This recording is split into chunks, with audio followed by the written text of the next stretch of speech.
नमस्कार। हम अक्सर रात को आसमान देखते हैं और सोचते हैं, क्या हम यहाँ अकेले हैं इस इतने बड़े फैले हुए ब्रह्मांड में, या ये हमारी कहानी का सिर्फ एक हिस्सा है? हाँ, और ये सवाल अब सिर्फ आप कहें तो फलसफा नहीं रहा, ये अब सीरियस साइंटिफिक डिबेट का हिस्सा है।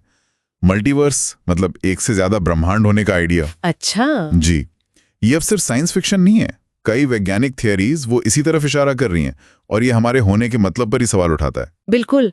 तो आज हम इसी पे बात करेंगे।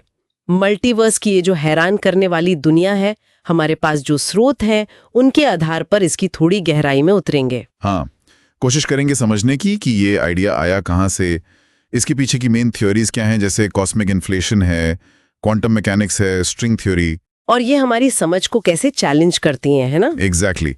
ये सिर्फ थ्योरी नहीं है, ये हमारी जगह क्या है इस पूरे कॉस्मोस में, उस सोच को बदल सकती हैं। तो शुरुआत करते हैं कॉस्मिक इन्फ्लेशन से। बिग बैंग के फौरन बाद कहते हैं यूनिवर्स बहुत तेजी से फैला, मतलब एक सेकंड के भी बहुत छोटे हिस्से में। हाँ, अविश्वसनीय तेजी से। और यहीं से एलन गुथ का वो बुलबुला ब्रह्मांड वाला आइडिया आता है। बुलबुला ब्रह्मांड। जी, इन्फ्लेशन थ्योरी कहती है कि ये जो फैलाव था शायद हर जगह एक साथ नहीं रुका। अच्छा। हाँ, जहां ये जारी रहा वहां स्पेस टाइम के नए बुलबुले बनते गए होंगे। हर बुलबुला अपने आप में एक पूरा यूनिवर्स। तो हमारा ब्रह्मांड ऐसे कई बुलबुलों में से बस एक है? हो सकता है। और सबसे मजेदार बात यह है जी। कि इन दूसरे बुलबुला यूनिवर्स में फिजिक्स के नियम, जो फंडामेंटल लॉज हैं, हाँ, वो हमारे यूनिवर्स से बिल्कुल अलग हो सकते हैं। सोचिए, ग्रेविटी अलग हो, लाइट की स्पीड अलग हो। बाप रे, मतलब ऐसी दुनिया है जहां हमारी फिजिक्स काम ही ना करे। ये तो अनंत संभावनाएं हैं। बिल्कुल।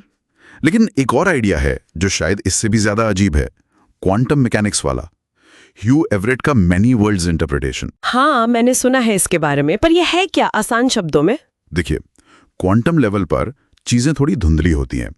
एक पार्टिकल एक ही टाइम में कई जगह हो सकता है या कई स्टेट्स में, जब तक हम उसे नापे नहीं, राइट? सही। एवरेट ने कहा कि हर बार जब कोई क्वांटम घटना होती है, जैसे कोई कण डिसाइड करता है कि उसे क्षय होना है या नहीं, तो यूनिवर्स स्प्लिट हो जाता है। स्प्लिट मतलब बंट जाता है? हाँ, हर पॉसिबिलिटी, हर नतीजा अपनी एक अलग पैरेलल रियलिटी में सच हो जाता है। एक मिनट, मतलब मेरे हर छोटे बड़े फैसले से या हर क्वांटम लेवल की अनिश्चितता से नए यूनिवर्स बन रहे हैं। एक दुनिया जहां मैंने सुबह चाय पी, दूसरी जहां कॉफी। थ्योरी तो यही कहती है।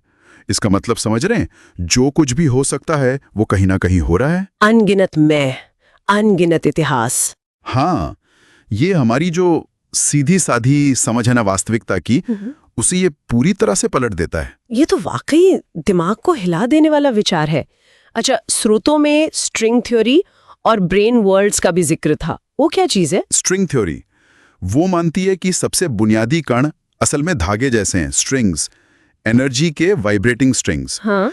और इस थ्योरी को काम करने के लिए अक्सर एक्स्ट्रा स्पेस डायमेंशंस की जरूरत पड़ती है, जो हमें दिखते नहीं। अच्छा। तो इसके कुछ वर्जन्स में हमारा पूरा 3D यूनिवर्स एक बड़ी सी झिल्ली जैसा हो सकता है। इसे ब्रेन, BRANE कहते हैं। ये एक हायर डायमेंशनल स्पेस में तैर रहा है। एक झिल्ली जैसे कोई चादर? हाँ, एक तरह से। और हो सकता है कि ऐसी और भी झिल्लियां और भी ब्रेन्स हो, और उन पर अपने अलग यूनिवर्स हो। बिल्कुल। तो शायद दूसरे पैरेलल यूनिवर्स हमारे बहुत करीब हों, पर उन एक्स्ट्रा डायमेंशंस में छुपे हुए। तो ये ब्रेन और वो बुलबुले, ये अलग अलग तरीके हैं मल्टीवर्स को सोचने के। हाँ, ये अलग अलग मॉडल्स हैं जो एक ही संभावना की तरफ इशारा कर रहे हैं। तो कई रास्ते मल्टीवर्स की तरफ जा रहे हैं, पर एक सवाल है जो मुझे हमेशा परेशान करता है। हमारा यूनिवर्स लाइफ के लिए इतना परफेक्ट क्यों है? सब कुछ इतना फाइन ट्यून्ड, जरा सा भी इधर उधर होता तो हम होते ही नहीं। हाँ, ये बहुत बड़ा सवाल है। और यहीं पर एंथ्रोपिक सिद्धांत आता है। एंथ्रोपिक सिद्धांत? हाँ, ये थोड़ा उल्टा तर्क है। ये कहता है कि हम यूनिवर्स को लाइफ के लिए फिट इसलिए पाते हैं क्योंकि अगर ये ऐसा न होता तो हम यहाँ होते ही नहीं इसे देखने के लिए। मतलब ये तो बस बात को घुमाना हुआ कि सवाल ही गलत है। कुछ लोग ऐसा कहते हैं, लेकिन मल्टीवर्स के साथ मिलकर ये एक जवाब देता है। अगर अनगिनत यूनिवर्स हैं, सबके नियम अलग अलग हैं, बेतरतीब ढंग से, हाँ, तो ये कोई हैरानी की बात नहीं कि कम से कम एक यूनिवर्स, हमारा वाला, ऐसा बन गया जहां लाइफ पनप सकी। हम बस वो लकी ड्रॉ जीत गए। अच्छा, तो जो हमें चमत्कार लगता है वो मल्टीवर्स में बस स्टैटिस्टिक्स है। एक तरह से हाँ, ये फाइन ट्यूनिंग की पहेली का एक संभावित हल देता है बिना किसी डिवाइन इंटरवेंशन के।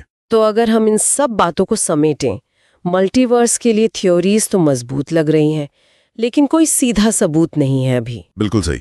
ये दोहराना जरूरी है कि ये अभी प्रूवन साइंस नहीं है। ये एक बहुत ही आकर्षक लेकिन अभी तक सिर्फ एक हाइपोथेसिस है। पर सोचने पर मजबूर तो करती है। हाँ, और यही इसकी ताकत है। भले ये साबित ना हो, ये हमें हमारी जगह के बारे में सोचने का नया नजरिया देता है। क्या हम इतने खास हैं, या अनंत संभावनाओं में से बस एक छोटी सी संभावना? जैसा कि एक स्रोत कहता है, शायद हमारा ब्रह्मांड सिर्फ एक अध्याय है, एक अनंत पुस्तक की शुरुआत। बिल्कुल। और यहीं से एक आखिरी सवाल मन में आता है। अगर सच में अनंत ब्रह्मांड हैं, कई ऐसे जिनके नियम हम सोच भी नहीं सकते, तो फिर रियलिटी मतलब वास्तविकता का असली मतलब क्या है? क्या ऐसे यूनिवर्स हो सकते हैं जिन्हें हम कभी समझ ही ना पाएं? ये सवाल हमें सोचने पे मजबूर करता है ना, अपनी समझ की सीमाओं और इस ब्रह्मांड की विशालता के बारे में।